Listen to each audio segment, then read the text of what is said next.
ہم وہی کہیں گے جو ہمارا دین ہم کو بتاتا ہے، عمل کرو تو تمہارا بھلا ہے۔ اللہم صلی علی سیدنا شفیعنا نبینا مولانا محمد مبارک وسلم صلاۃ و سلام علیک سیدی یا رسول اللہ صلی اللہ تعالیٰ علیہ وسلم۔ گزشتہ جمعہ میں نے رزق حلال کے حوالے سے کچھ باتیں آپ حضرات کی گوش گزار کی تھی۔ حدیث پاک جو دوسری میں نے تلاوت کی تھی، جس میں اللہ کے رسول نے فرمایا ہے کہ حلال ظاہر ہے، حرام ظاہر ہے، اور ان کے درمیان کچھ مشکوک چیزیں ہیں، تو حلال کے بارے میں اور اس کے فوائد میں نے ذکر کیا۔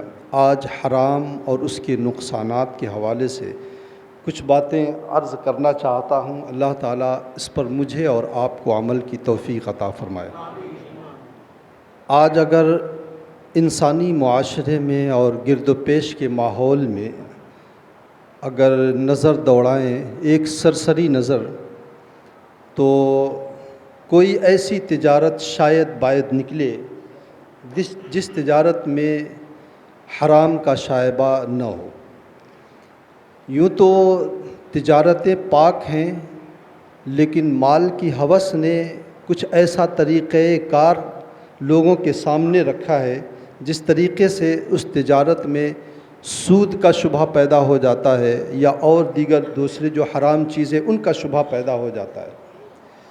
عالمی پیمانے کی جو تجارت ہے وہ تجارت یہودیوں کے قبضے میں ہے اور ان کے چنگل میں ہے، اور یہودی عالمی تجارت کو جس انداز سے چاہتے ہیں اس انداز سے وہ چلاتے ہیں، اور انہوں نے عالمی پیمانے پر سود کو اس قدر عام کر دیا ہے کہ شاید کوئی ملک بچا ہو جو سودی کاروبار اور سودی لین دین نہ کرتا ہو، اور ملکی پیمانے سے ہو کر کے یہ علاقائی پیمانے تک اور انفرادی اجتماعی ہر پیمانے پر ہم دیکھتے ہیں کہ سود بڑی تیزی کے ساتھ ہمارے درمیان عام ہوتا جا رہا ہے۔ اور پہلے مسلمانوں کے حوالے سے دیکھا یہ جاتا تھا کہ وہ حرام چیزوں سے بہت اجتناب کرتے تھے، خاص طور سے سودی کاروبار سے۔ سود کا شبہ بھی کہیں ہوتا تھا تو وہ اس سے دور ہٹ جاتے تھے، لیکن اب تو ایسے بھی مسلمان ہمیں نظر آتے ہیں جو یہ جانتے ہی نہیں ہیں کہ سود کسے کہا جاتا ہے اور سود حرام ہے یا نہیں۔ ہمارے مذہب نے سود کو حرام کیا ہے، انہیں اس بات کی خبر بھی نہیں ہے۔ اور اس زمانے میں سود کی نئی شکلوں نے اور زیادہ جو ہے معاملہ پیچیدہ بنا دیا ہے۔ جو یہ بینک کے لون اور دوسرے جو لون ہیں، ان میں سودی جو معاملات ہوتے ہیں، ان چیزوں نے جو نام بدل دیا ہے یہودیوں نے سود کا، اور نام بدل کر کے ہمارے درمیان اسے رواج دے دیا ہے، اس کی وجہ سے اور زیادہ یہ بلا عام ہوتی جا رہی ہے۔ اب تو جانتے ہوئے بھی بندہ جانتا ہے کہ سود حرام ہے، لیکن اس کے باوجود بھی وہ اس میں پڑا ہوا ہے۔ اس کی وجہ یہی ہے کہ حرام غذا جب انسان کے بدن میں جاتی ہے، تو میں نے گزشتہ جمعہ میں کہا تھا، پھر اس کے درمیان اچھائی اور برائی کی تمیز اس کی ختم ہو جاتی ہے۔ بد اخلاقی، بد کرداری، بری سوچ اس کے اندر اللہ تبارک و تعالی ڈال دیتا ہے۔ یہ حرام غذا کی نحوست ہوا کرتی ہے۔ حرام غذا کے نقصانات کیا ہیں، سرسری نظر پہ میں بتاؤں، اور واقعات کی روشنی میں میں آپ کو دکھاتا چلوں کہ حرام کی غذا کی جو ہے نقصانات کہ ہمارے اوپر کیا پڑتے ہیں۔ ڈائریکٹ ہماری ذات پر بھی اس کے نقصانات ہوتے ہیں۔ ہمارے روحانیت کمزور پڑ جاتی ہے، ہمارا باطن جو ہے اندھیروں میں گم ہو جاتا ہے، ہمارے اخلاقیات میں بگاڑ پیدا ہو جاتا ہے، رویہ ہمارا برا ہو جاتا ہے، دل کٹھور ہو جاتا ہے، ہمارے اندر روح اور رعایت اور انسانیت نام کی کوئی چیز باقی نہیں رہتی ہے، اور بالواسطہ اس کا اثر ہماری اولاد پر بھی پڑتا ہے، اولاد کی تربیت پر بھی اس کا گہرا اثر پڑتا ہے۔ پہلا نقصان جو علماء نے بیان کیا ہے سود کا، پہلا نقصان تو یہ کہ سودی کاروبار یا حرام جو ہے غذا کھانے والے کو اللہ تبارک و تعالی نیکیوں کی توفیق نہیں دیا کرتا، نیکیوں کی اسے توفیق نہیں ملتی، اور اگر توفیق مل بھی جائے تو ایسی صورت میں اسے نیکی میں لذت نہیں ملا کرتی ہے۔ اس حرام غذا کی وجہ سے نیکیوں میں لذت نہیں ملتی ہے۔ حضرت بایزید بستامی رحمۃ اللہ تعالیٰ علیہ اپنے وقت کے ولیوں کے امام رہے ہیں۔ انہیں ایک مدت ہوئی، کچھ ایام ایسے گزرے کہ انہیں عبادت میں لذت محسوس نہیں ہوئی، تو بہت بے چین ہوئے، اضطرابی کیفیت ہوئی اور اپنی والدہ ماجدہ کے پاس آئے اور آ کر کے کہا کہ چند ایام ایسے گزرے ہیں کہ مجھے سجدوں میں لذت محسوس نہیں ہو رہی اور عبادت میں جی نہیں لگ رہا ہے۔ تو ان کی والدہ ماجدہ بھی چونکہ اللہ کی ولیہ تھی، تو انہوں نے کہا کہ بیٹا ماجرا اصل یہ ہے کہ جب تو میرے شکم میں تھا تو انتہائی غربت کے ایام چل رہے تھے، کھانے پینے کے ہمارے جو ہے لالے پڑے ہوئے تھے، ایک مرتبہ سخت بھوک لگی ہوئی تھی، تو میرے شکم میں پرورش پا رہا تھا، میں چھت کے اوپر میں بالا خانے پر گئی ہوں، بغل کا جو مکان ہے اس مکان کے مالک نے اوپر جو ہے اپنے چھت کے اوپر پنیر رکھی ہوئی تھی، وہ پنیر دیکھ کر کے میری بھوک اور بڑھ گئی، میں نے بغیر کسی سوچے سمجھے اس پر ہاتھ ڈالا اور پنیر کا ایک ٹکڑا اٹھا کر کے میں نے کھا لیا اور میں نے مالک سے اجازت نہیں لیا۔ ہو سکتا ہے وہ جو مال میں نے کھایا ہے اس کا اثر یہ ہو کہ تیری عبادت میں لذت نہیں مل رہی ہے۔ آپ غور کریں، حضرت بایزید بسطامی رحمۃ اللہ تعالیٰ علیہ انہوں نے تو نہیں کھایا، ان کی والدہ نے کھایا ہے، لیکن اس کا اثر یہ پڑ رہا ہے کہ بیٹے کی عبادت میں لذت نہیں مل رہی ہے۔ حضرت بایزید بسطامی نے ہاتھ جوڑ کر کے والدہ کے پاس بیٹھ گئے، کہا کہ والدہ ماجدہ آپ جائیں اور خدا کے لیے ان سے اپنا حق معاف کرا لیں، اگر آپ معاف کرا لیتی ہیں تو پھر میری روحانیت عود کر آئے گی اور مجھے عبادتوں میں لذت مل جائے گی۔ ان کی والدہ جاتی ہیں اور جا کر کے اس سے کہتی ہیں، سارا ماجرا بیان کرتی ہیں، جب اس نے حق معاف کر دیا تب حضرت بایزید بسطامی کی عبادتوں میں لذت واپس آئی۔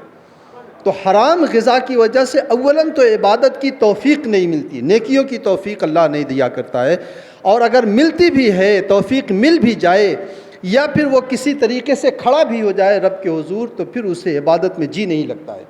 آج اگر دیکھا جائے تو ہم نمازوں میں جو کھڑے ہوتے ہیں تو ہمارا دماغ کہیں اور ہوتا ہے، بدن کہیں اور ہوتا ہے، سوچ کہیں اور ہوتی ہے، عبادتوں میں لذت نہیں ہوتی ہے۔ آخر وجہ اس کی کیا ہے؟ یہی وجہ ہے کہ کھانے پینے میں ہمارے درمیان احتیاط باقی نہیں رہا۔ اسی طریقے سے اگر وہ حرام غذا سے جو بدن پرورش پاتا ہے، اللہ کے رسول صلی اللہ علیہ وسلم نے ارشاد فرمایا ہے کہ 40 دن تک اس کی عبادت قبول نہیں ہوتی ہے۔ گویا حرام اگر غذا کوئی کھا رہا ہے، عبادت کی توفیق نہیں ملتی، مل جائے تو لذت نہیں ملتی، اور اگر وہ عبادت کر بھی لے تو وہ عبادت اس کی قبول نہیں ہوتی ہے۔ اللہ کے رسول صلی اللہ علیہ وسلم نے فرمایا، من قذف لقمۃ من حرام فی جوفہ لم تقبل لہ صلاۃ 40 یوما، جو اپنے پیٹ میں حرام کا ایک لقمہ ڈال دیتا ہے تو اللہ کے رسول فرماتے ہیں اسے 40 دن کی عبادتیں اس کی رب کی بارگاہ میں مقبول نہیں ہوتی ہیں۔ 40 دن کی ایک لقمہ حرام کی وجہ سے۔ ایک حدیث میں اللہ کے رسول نے فرمایا ہے کہ من اشتری ثوبا ب10 دراہم، جو 10 درہم میں یا آج کے زمانے میں کہا جائے 10 روپے میں کسی نے کوئی کپڑا خریدا، وفیہ درہم من حرام، اس میں 1 روپیہ اگر حرام کا بھی لگ گیا ہے، اللہ کے رسول فرماتے ہیں لم تقبل لہ صلاۃ ما دام علیہ، جب تک وہ کپڑا اس کے بدن پر رہتا ہے اس کی کوئی عبادت قبول نہیں ہوتی ہے۔ یہ حرام غذا کی نحوست ہے کہ اللہ کی عبادت کی توفیق نہیں ملتی ہے، اگر ملتی بھی ہے تو وہ عبادت قبول نہیں ہوتی۔ حضرت ابراہیم ادہم کا نام آپ لوگوں نے سنا ہوگا، اپنے زمانے کے بادشاہ تھے، اللہ نے توفیق ہدایت دیا اور پھر جو ہے وہ اللہ کے ولی بن گئے۔ حضرت ابراہیم ادہم مکے میں انہوں نے کھجوریں خریدی، اور کھجور جب خرید کر کے ہٹے تو ان کے پاؤں کے پاس 2 کھجور گری پڑی تھی، تو انہوں نے سوچا کہ میری کھجور شاید گر گئی ہے، انہوں نے اٹھایا اور اٹھا کر کے اسے کھا لیا۔ اس کے بعد وہ مکے میں جتنے دن رہے اور اس کے بعد ایک مدت کے بعد وہ گئے بیت المقدس۔ بیت المقدس میں جو قبۃ الصخرہ ہے، جہاں سے سرور کائنات صلی اللہ علیہ وسلم نے آسمانوں پر جہاں پہ آپ کی معراج ہوئی تھی، اسے قبۃ الصخرہ کہا جاتا ہے۔ اس قبۃ الصخرہ کا معمول یہ ہے کہ عصر کی نماز کے بعد قبۃ الصخرہ خالی کرا دیا جاتا ہے، اور جیسی آفتاب غروب ہوتا ہے اس کو باہر سے لاک کر دیا جاتا ہے۔ اس کی وجہ یہ ہے کہ رات میں اللہ کے فرشتے وہاں پر عبادت کے لیے آیا کرتے ہیں۔ حضرت ابراہیم ادہم گئے قبۃ الصخرہ میں، اور جب عصر کا وقت ہو گیا، دروازہ بند کرنے کا وقت ہو، خدام آئے تو یہ وہیں پہ کسی طریقے سے چھپ گئے، خدام کی نظر ان کے اوپر نہیں پڑی، انہوں نے باہر سے تالا لگا دیا۔ کہتے ہیں میں ایک کونے میں بیٹھ کر کے عبادت کرنے لگا، جب فرشتوں کا نزول شروع ہوا تو فرشتے جب اترے ہیں تو کہہ رہے ہیں کہ یہاں ابن آدم کی بو آ رہی ہے، کوئی انسان یہاں پر موجود ہے۔ تو دوسرے فرشتے نے کہا ہاں کوئی موجود ہے۔ تو تیسرے فرشتے نے کہا کہ عابد ابراہیم بن ادہم ہے، جو عبادت گزار ہے، اللہ کا نیک بندہ ابراہیم ابن ادہم ہی تو ہے۔ کہا اچھا ہاں وہی ابراہیم ابن ادہم جس کی روزانہ عبادتیں قبول ہو کر کے آسمان کی طرف بلند ہوتی ہیں اور رب کی بارگاہ میں جاتی ہیں، ہر روزانہ کی نمازیں قبول ہوتی ہیں، عبادتیں قبول ہوتی ہیں، لمحہ لمحہ اس کا بارگاہ خداوندی میں قبول ہوتا ہے، ہر دعا اس کی اللہ تبارک و تعالیٰ کی بارگاہ میں قبول ہوتی ہے۔ تو ایک فرشتے نے کہا ہاں وہی ابراہیم ابن ادہم ہے، اور بات یہی ہے کہ اس کی روزانہ کی عبادت قبول ہوتی ہے، لیکن آج 1 سال پورا ہو گیا ہے، لیکن 1 سال سے اس کی کوئی بھی عبادت قبول نہیں ہوئی ہے، اس کے درمیان حجاب ڈال دیا گیا ہے اور اجابت کے دروازے بند کر دیے گئے ہیں۔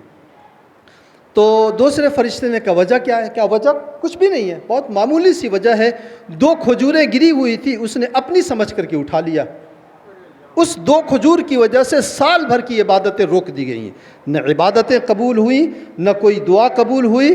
حضرت ابراہیم ادہم جو ہیں فوراً ہوش میں آتے ہیں، صبح جب دروازہ کھلتا ہے باہر نکلتے ہیں، سیدھے مکہ مکرمہ آتے ہیں، اور اسی پتے پر جہاں سے کھجوریں خریدی تھی وہاں گئے اور جا کر کے دیکھا تو ایک نوجوان کھجوریں بیچ رہا تھا۔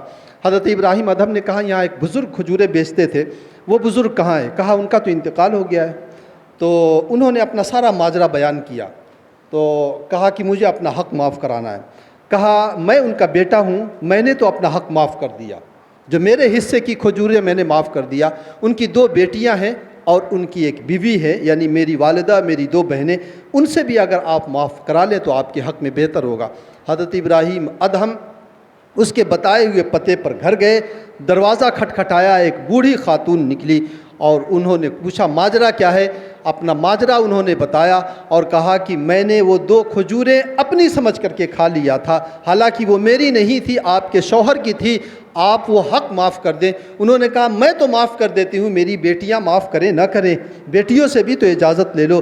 بیٹیوں سے انہوں نے اجازت لیا، جب بیٹیوں نے معاف کیا، کہتے ہیں اس کے بعد پھر میں گیا ہوں اور پھر قبۃ الصخرہ میں میں نے رات گزاری، وہی فرشتے آئے اور آ کر کے کہا اللہ تبارک و تعالیٰ نے ابراہیم ابن ادہم کی 40 سال کی عبادتیں جو روک رکھی تھی، اللہ رب العزت نے سب قبول کر لیا ہے۔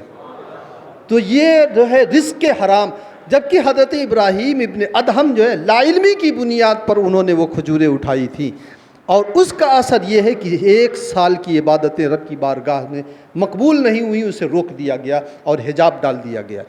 تو اللہ رب کے رسول صلی اللہ علیہ وسلم نے فرمایا ایک لقمہ حرام اگر کسی کے شکم میں چلا جاتا ہے تو 40 دن کی عبادتیں اس کی اللہ تبارک و تعالیٰ قبول نہیں کرتا ہے۔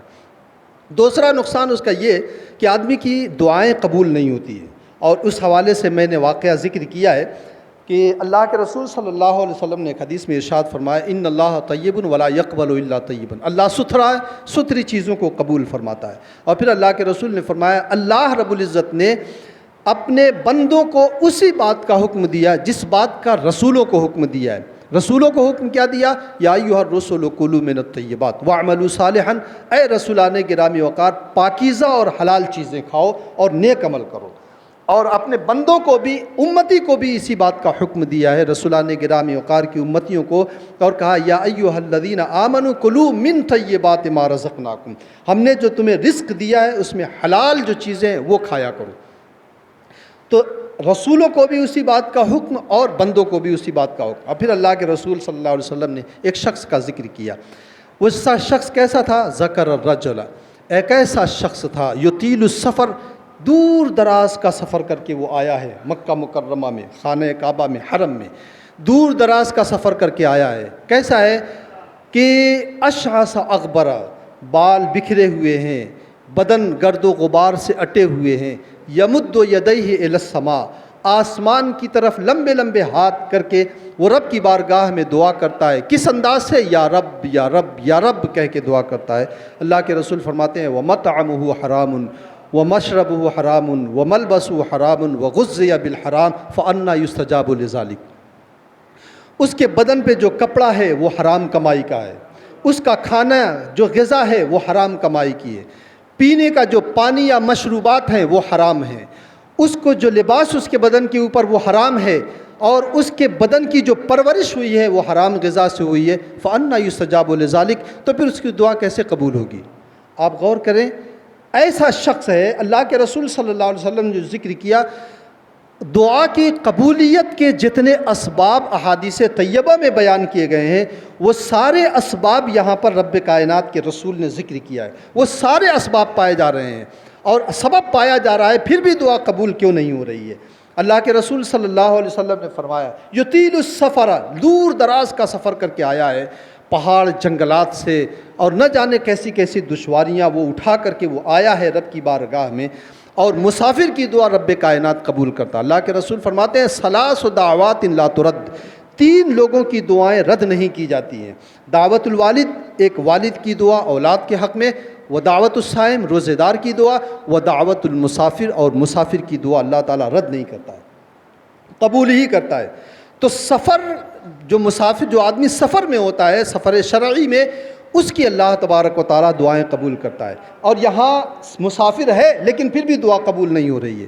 دوسرا، اللہ کے رسول صلی اللہ علیہ وسلم نے فرمایا ہے کہ اشعث اغبر، بال بکھرے ہوئے ہیں، اس کے بدن کے اوپر گرد و غبار اٹے ہوئے ہیں، اور یہ تعبیر جو ہے اس کے اضطراری کیفیت کی تعبیر ہے کہ پریشان حال جو آدمی ہوتا ہے اس کو بیان کرنے کا یہی انداز ہوتا ہے کہ بال بکھرے ہوں، کپڑے پھٹے ہوئے ہوں، گرد و غبار سے اٹے ہوئے ہوں، تو پریشان حال جو مضطر ہوا کرتا ہے اس کی بھی دعا اللہ تعالیٰ قبول کرتا ہے۔ قرآن پاک میں میرے رب نے فرمایا، امن یجیب المضطر اذا دعا، پریشان حال جب پکارتا ہے، رب کو بلاتا ہے اور رب سے دعائیں کرتا ہے، تو کون اس کی دعا کرتا ہے؟ ایک اللہ تبارک و تعالیٰ ہی تو سنتا ہے۔ حضرت ابو بکر صدیق رضی اللہ تعالیٰ عنہ فرماتے ہیں کہ حضرت ابو بکر صدیق رضی اللہ تعالیٰ عنہ نے حضرت عائشہ سے کہا کہ عائشہ، جانتی ہو ایک ایسی دعا اللہ کے رسول صلی اللہ علیہ وسلم نے مجھے بتائی ہے، اگر وہ دعا، جو دعا حضرت عیسیٰ اپنے حواریین کو بتایا کرتے تھے، اور یہ ایسی دعا ہے کہ اگر تم اسے پڑھ لو، احد پہاڑ کے برابر بھی اگر تمہارے اوپر قرضہ ہوگا، اللہ تبارک و تعالیٰ اسے پورا کر دے گا۔ تو حضرت ابو بکر صدیق نے کہا، میں تجھے بتا دوں؟ تو حضرت عائشہ نے کہا، بالکل بتایا جائے۔ تو حضرت ابو بکر صدیق نے کہا، قولی، اس طرح دعا کرو۔ کیسے دعا کرو؟ کہ یا کاشف البلا، اے مصیبتوں کو دور کرنے والے، یا فارج الہم، اے حزن و ملال کو ختم کرنے والے، یا مجیب المضطر، پریشان حال کی دعا کو قبول کرنے والے۔ یعنی یہاں پر بھی اللہ کے رسول صلی اللہ علیہ وسلم نے بتایا کہ پریشان حال کی دعا اللہ تبارک و تعالیٰ ہی قبول کرتا ہے۔ یا فارج یا مجیب دعوت المضطر، پریشان حال کی دعا کو قبول کرنے والے، انت رحمان الدنیا والآخرہ، تو دنیا میں بھی رحم کرنے والا ہے، آخرت میں بھی رحم کرنے والا ہے۔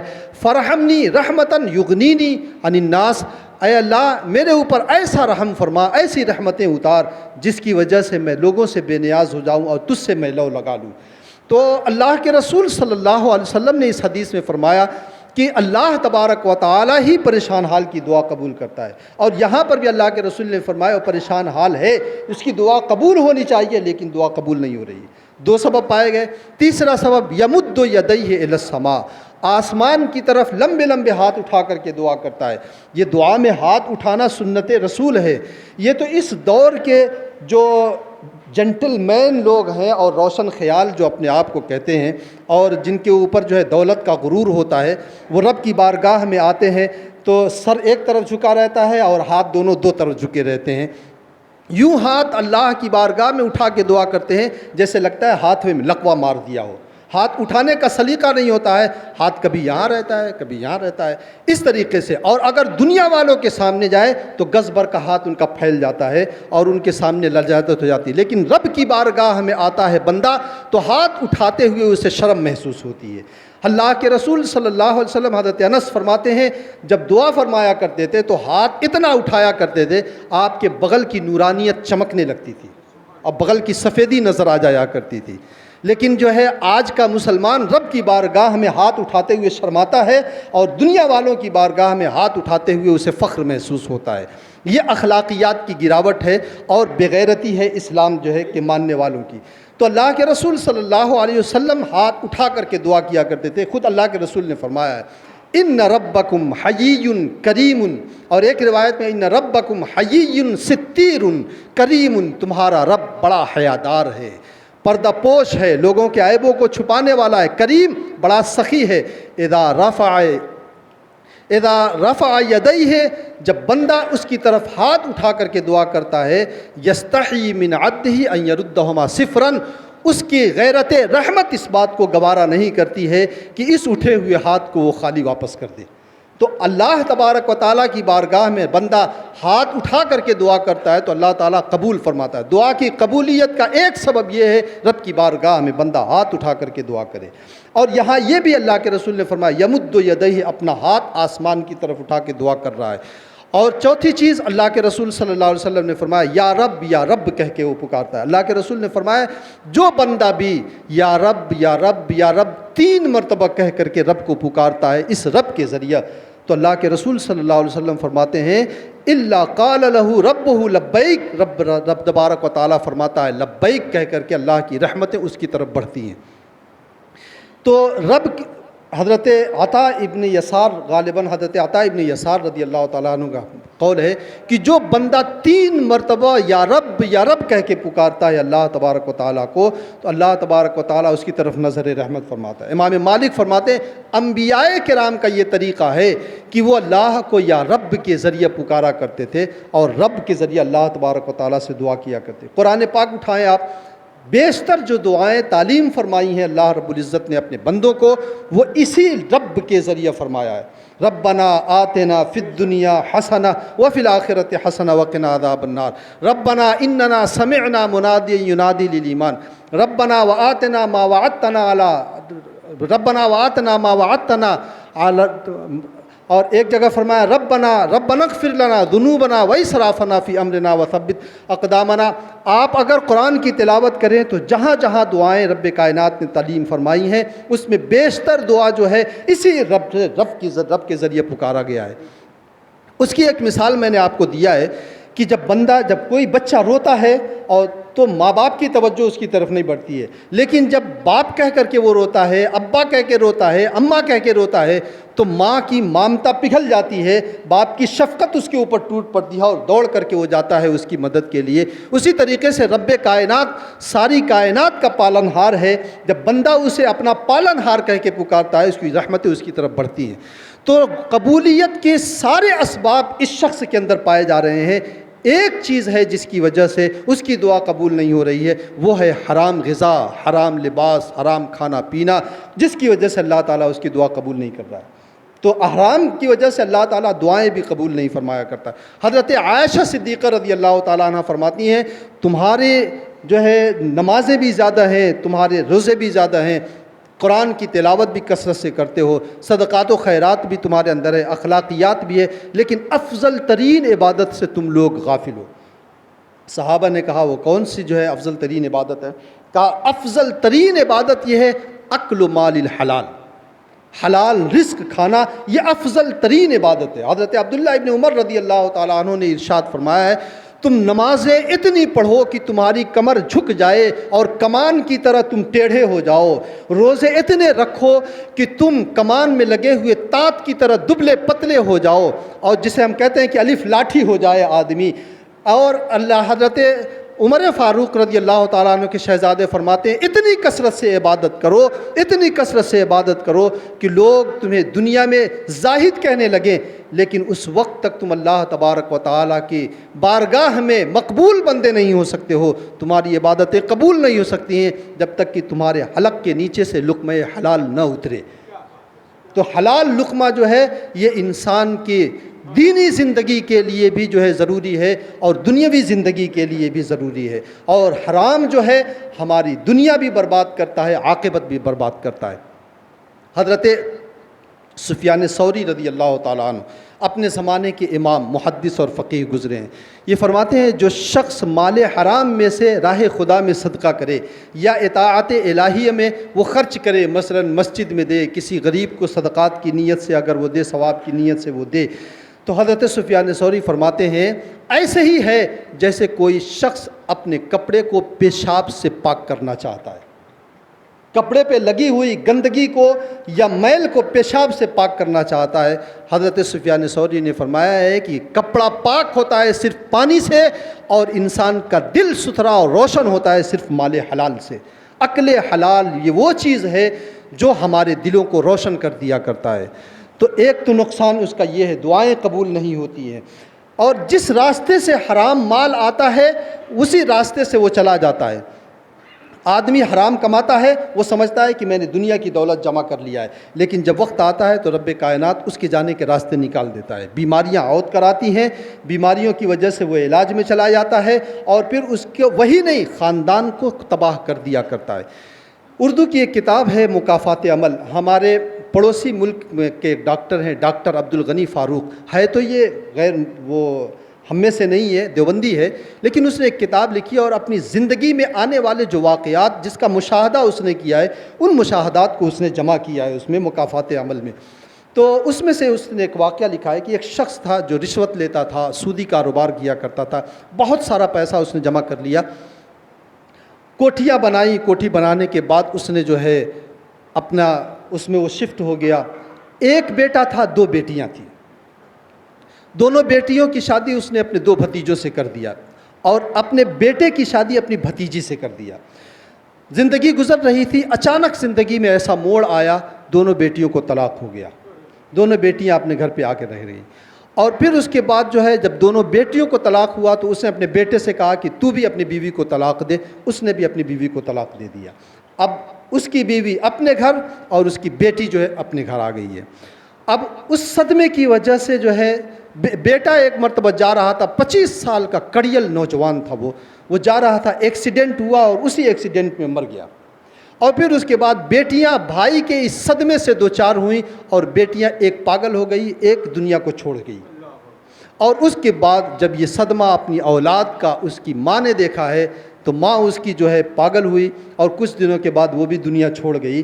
اب اس کا عالم یہ ہے، یہ خود بیماریوں میں مبتلا ہے، نہ کوئی دیکھنے والا ہے، نہ کوئی دیکھ ریکھ کرنے والا ہے۔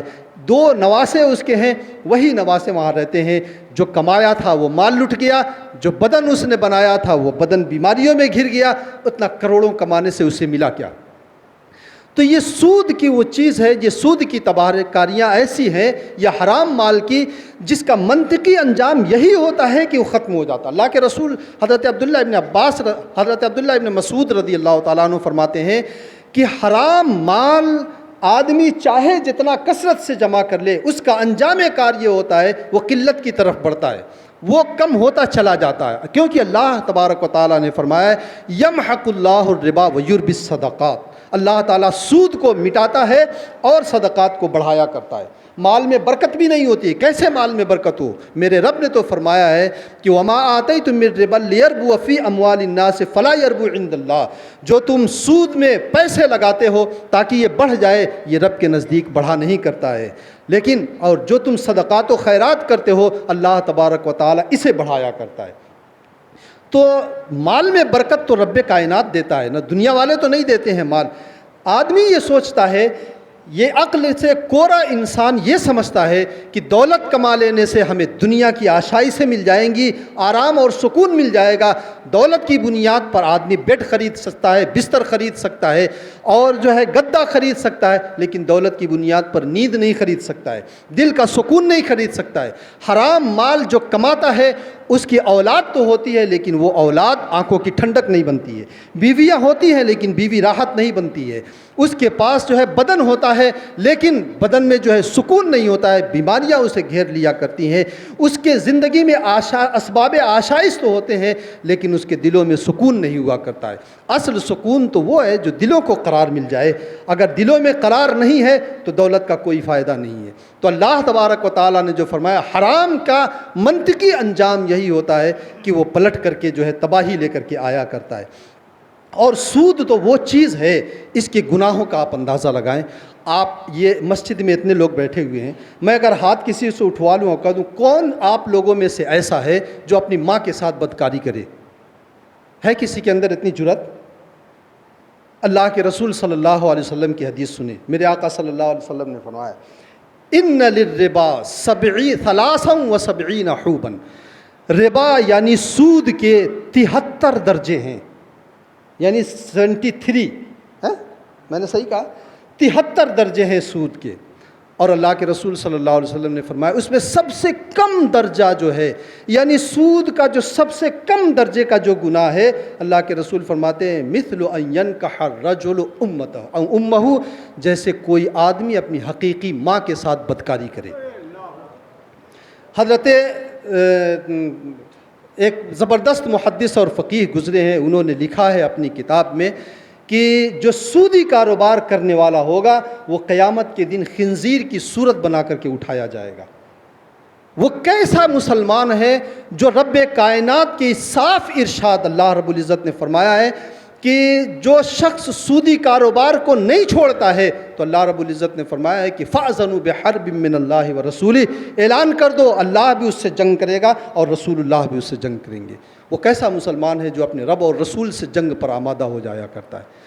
اور آپ جانتے ہیں جب جنگ ہوتی ہے تو دشمن دوسرے دشمن کو یہ چاہتا ہے کہ اس کی جو مقبول ترین چیز اور اس کی سب سے قابل اعتماد اور ٹھوس چیز ہے اس کے اوپر وہ ضرب لگائے. یہی تو سوچتے ہیں، مطلب ایسی جگہ وار کرو کہ وہ چاروں خانے چت ہو جائے. یہ آدمی کی سوچ ہوتی ہے، ہر شخص کی سوچ ہوتی ہے کہ اس کو ایک ہی وار میں جو ہے چاروں خانے چت کر دو. تو اللہ رب العزت جس سے دشمنی فرما لے اور رسول اللہ صلی اللہ علیہ وسلم جس سے دشمنی فرما لیں تو مومن کا جو سب سے قیمتی سرمایہ ہے وہ ایمان ہے. اب آپ سوچ لیجئے کہ حملہ کہاں پہ ہو رہا ہے. اس لیے مسلمانوں اپنی عاقبت کو بچاؤ. اللہ تبارک و تعالیٰ سے نہ کوئی جنگ جیت سکا ہے، رسول اللہ صلی اللہ علیہ وسلم سے کوئی جنگ جیت نہیں سکا ہے. اس لیے اپنی عاقبت کو بچاؤ، دنیا اور آخرت کو بھی بچاؤ. یہ سود وہ چیز ہے جو خاندان کے خاندان کو تباہ کر دیتا ہے. یہ آدمی کو جو ہے کہیں کا نہیں چھوڑتا ہے. آقائے کائنات صلی اللہ علیہ وسلم نے سود کے حوالے سے ارشاد فرمایا ہے کہ جس معاشرے میں سود اور زنا یہ دو برائیاں پلتی ہیں، اللہ کے رسول صلی اللہ علیہ وسلم فرماتے ہیں اس معاشرے کا انجام صرف اور صرف ایک ہے، تباہی اور جو ہے وہ دنیا سے اس کا فنا ہو جانا. صرف ایک ہی انجام ہے. اس لیے سود وہ معاملہ، آج ہمارے درمیان ایسے معاملات جو ہیں ہو جاتے ہیں، ہمارے نوجوان یا تو نادانی کی بنیاد پر کر بیٹھتے ہیں یا مسئلہ معلوم ہونے کی بنیاد پر کر بیٹھتے ہیں. آدمی کسی کو دے دیا 1 لاکھ روپیہ دے دیا، 1 مہینے کے بعد تم واپس کر دینا، جیسے اوپر سے 10,000 مجھے مزید ملنا چاہیے. 2-3 مہینے کا وقت دیتا ہے 10. یہی تو سود ہے. اسی کو تو شریعت نے سود کہا ہے. یہی تو ربا الفضل، اسی کو اللہ کے رسول صلی اللہ علیہ وسلم نے حرام فرمایا ہے. یہ چیز حرام. آج ایسے معاملات ہیں، آدمی جو ہے یہ کون سا ایک جو ہے کرائے پر لینے کا ایک سسٹم چلا ہے آپ کے بمبئی میں کثرت سے وہ چلتا ہے، جسے کہتے ہیں وہ ہیوی ڈپوزٹ. ہیوی ڈپوزٹ میں اگر کرایہ نہ رکھا جائے تو وہ بھی سود ہے. ہیوی ڈپوزٹ جو لیتے ہیں 5 لاکھ دے کر کے کسی کا روم آپ نے لے لیا اور کرایہ کچھ بھی نہیں دے رہے ہیں تو ایسی صورت میں یہ بھی سود ہے. آپ کرائے کے نام پہ 100-200 ہی دیجئے لیکن کرائے کے نام پر دیجئے. اگر آپ نے کرایہ نہیں دیا تو ایسی صورت میں وہ سود ہو جائے گا. لیکن آج کا مسلمان ان چیزوں کی طرف توجہ نہیں جاتی ہے. میرے آقا صلی اللہ علیہ وسلم نے فرمایا لَيَأْتِيَنَّ عَلَى النَّاسِ زَمَانٌ، لوگوں پر ایک ایسا زمانہ ضرور آئے گا کہ لا يُبَالِ الْمَرْءُ يَأْخُذُ مِنَ الْمَالِ أَمْ مِنَ الْحَلَالِ أَمْ مِنَ الْحَرَامِ. ایسا زمانہ ضرور آئے گا کہ آدمی کو اس بات کی کوئی پرواہ نہیں ہوگی کہ وہ مال کہاں سے لے رہا ہے، حلال ہے کہ حرام ہے، بس مال ہو چاہے جیسا ہو. یہ آج کے زمانے میں ہم اپنی کھلی آنکھوں سے اسے دیکھ سکتے ہیں. ایک حدیث میں اللہ کے رسول صلی اللہ علیہ وسلم نے فرمایا لَيَأْتِيَنَّ عَلَى النَّاسِ زَمَانٌ لا يبقى احد الا اكل الربا فان لم ياكله اصابه من غباره. اللہ کے رسول نے فرمایا ہے ایسا دور ضرور آئے گا قرب قیامت میں کہ جب ہر شخص سودی کا جو ہے غذا کھائے گا یا سود کھائے گا اور سود میں ملوث ہوگا، اور اگر وہ سود سے بچے گا بھی تو غبار اس کو ضرور مل جائے گا. سودی کاروبار میں کچھ نہ کچھ سے شائبہ ضرور رہے گا. اس لیے اپنے مال کو حلال کریں، اس سے ہماری روحانیت بھی روشن ہوتی ہے، دل بھی روشن ہوتا ہے. حرام چیزوں سے بچیں، اس سے ہمارے ذات کے اوپر بھی فرق پڑتا ہے، اخلاقیات بھی متاثر ہوتی ہیں، اولاد کی تربیت بھی متاثر ہوتی ہے، گھر تباہ ہو جاتا ہے، اجڑ جاتا ہے، انسان کی سکون، زندگی، چین سب غارت ہو جاتا ہے۔ اللہ تعالیٰ مجھے اور آپ کو اس پر عمل کی توفیق عطا فرمائے۔ وآخر دعوانا الحمدللہ رب العالمین۔